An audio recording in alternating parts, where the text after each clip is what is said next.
What's going on, guys? Welcome to another episode of Backstage with BU. Today on the show, we have Stoic Beats out of New York, an up-and-coming producer in the game. Stoic, how we doing today, man? What's going on, guys? Stoic here.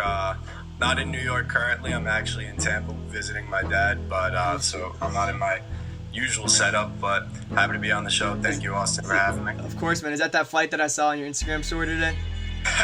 Yeah, bro. I was mixing on the plane. I was finishing my mix for one of my beats I got coming out this week. Damn, hell yeah. Dude's always working. Hell yeah. Always, bro. You got to keep a schedule. 100%. So first off, how'd you come up with the name Stoic? Oh, so Stoic was actually it was like you took the SAT, obviously. Yeah. It was an SAT word I found in like junior year of high school, so I think I was 16, 17. And I don't know, it just sounded really cool. I liked the meaning of it. I felt like that kind of embodies me, like just kind of like, it means like just like mindful and like kind of just chill, got a calm vibe about you. So I always want to try to embody that, and that's kind of my philosophy for life. So also it just sounds pretty cool. Yeah. Stoic, like, I thought it was pretty short, like, so that was me. Right. Yeah. Damn, it's pretty dope. So what got you into producing, and can you tell us a little bit about your journey since? So I've been making music my whole life. I started off playing guitar. I've been playing guitar since I was about, I'd say 8 or 9. Damn.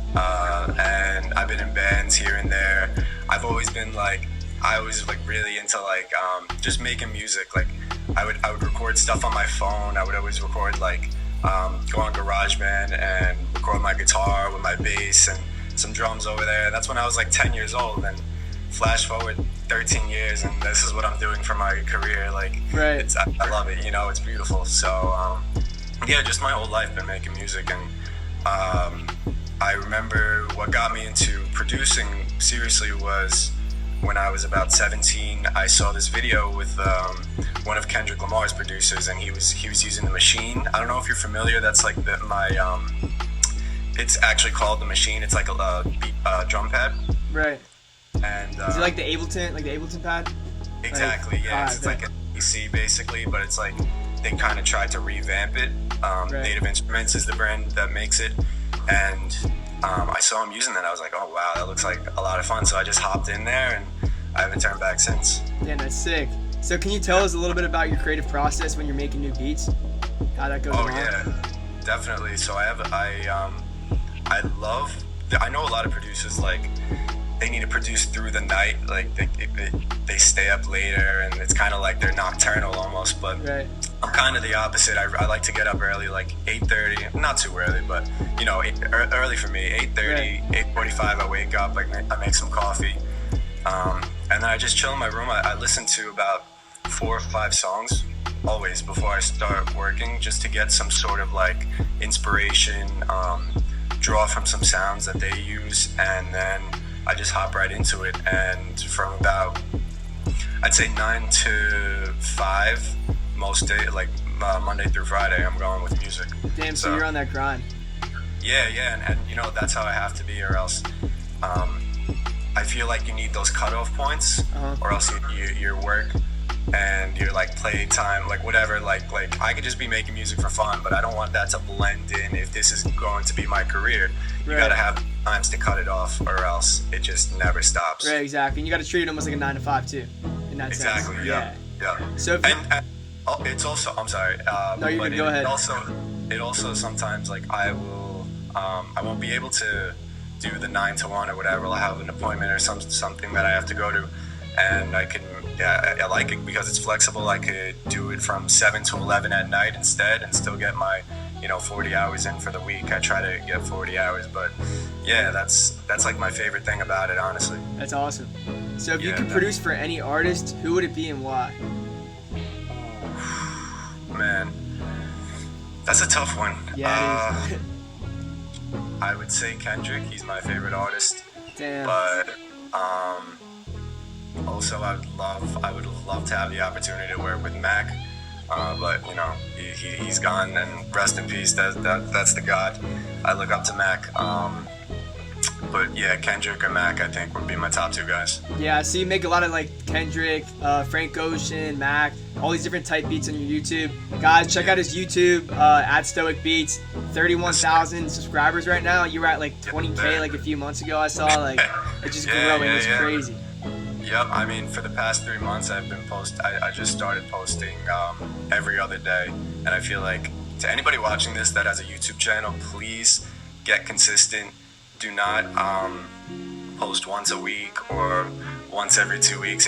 You're not going to catch you're most likely not going to catch anything doing that schedule. You're going to have to get a really consistent schedule if you want something to catch, because all the YouTube growth, it really is, at least what me and my peer producers have experienced, is you get this one video that catches fire, and that's where you get all your subscribers from and your fan base, and then people start seeing your other videos, and then it's just kind of like a snowball effect where everything you make has more eyes on it. So you really need that one video to blow up, but to get that one video you have to be producing consistently.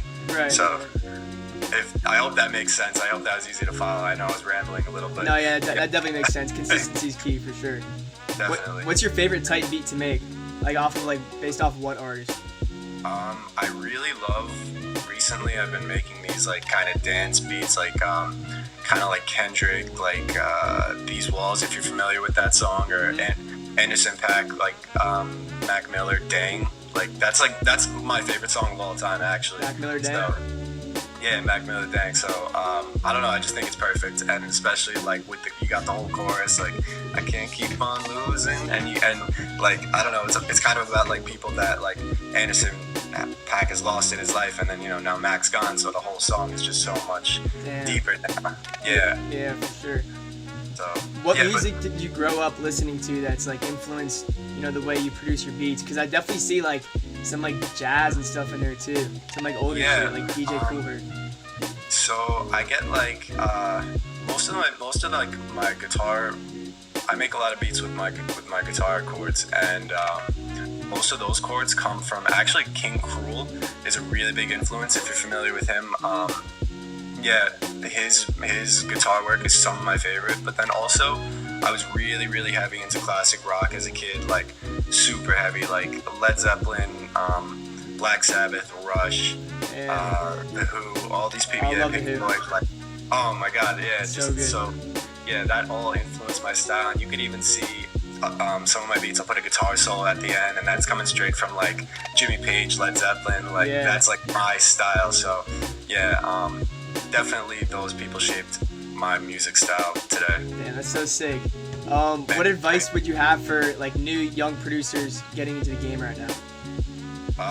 Consistency, man, that's all. And I think a lot of people, learning through watching tutorials and watching other people do it is good, but the best way to learn anything is to actually get out there and do it. You got to make the mistakes.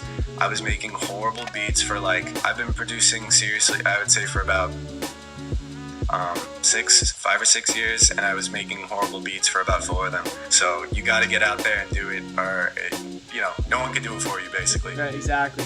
And the last question I have for you is, what's next for you? What do your next few years look like?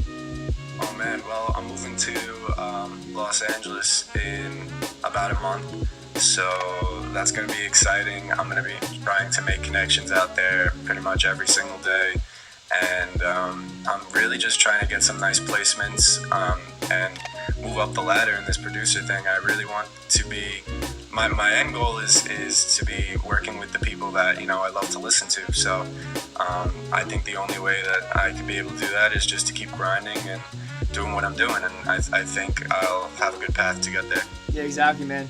Well, guys, you heard it here first. Stoic Beats. Follow him on Instagram and YouTube at Stoic Beats, and you have a TikTok now you're telling me about, right?